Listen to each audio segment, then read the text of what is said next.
So I think part of leadership is actually using your voice. So as somebody who was voted second most bashful in high school, yet actually sat in a lot of leadership positions, I really understood that being a leader meant using your voice. And it's not just your actions, which do speak louder than words, they say, but I think using your voice, especially in politics, especially to get people motivated, is I think one of the key pieces that we especially want to teach our Asian American youth. We're often taught do well in class, get good grades, go to good schools, get a good job. But I really believe that one of the most underused assets that we all have is our voice, to share our experiences, to share our ideas, and to just be a great part of leadership. Great, thank you. And could you expand upon what was your motivation or inspiration around being a leader at such a young age? You know, I actually was somebody who took a while in learning that lesson that I just told about using your voice. I worked behind the scenes. I worked very hard. I worked on policy initiatives. I was always, writing letters and organized people writing policy papers. But for some reason, I never thought that I would be the person in front of the camera, the person that was actually advocating for issues that I cared about. So certainly that was definitely a big factor in my leadership development, is to really move from behind the scenes, where I knew what needed to be done, to move in front of the scenes and actually lead the way in terms of the issues that I care about and believe in.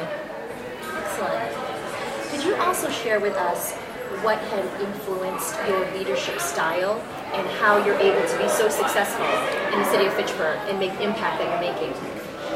Well, I think some of the ethics that I was taught growing up by my parents, and I think it's a very big part of the Asian American culture, which is, honoring your ancestors, honoring and respecting your elders, being loyal to your family, your friends, and your community. Those are things that I draw on all the time.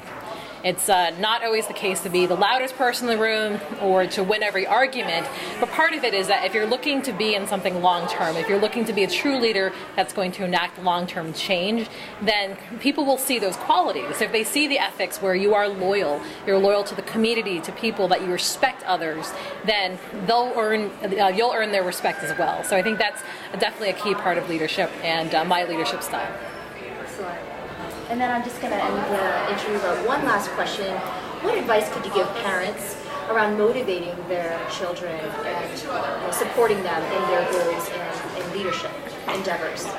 Well, I think giving kids the opportunity to explore what their talents are outside of the classroom. I think one of the things that we do emphasize is, do well in class, get good grades, go to a good college.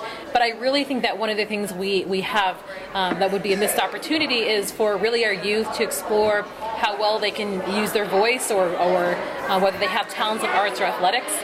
Those are all really important things to really tell parents to make sure that you motivate the entire child. So yes, it's important that they do well in class, but it's really important that they do other things outside of the class, make friends, explore their talents, find out what their passions are.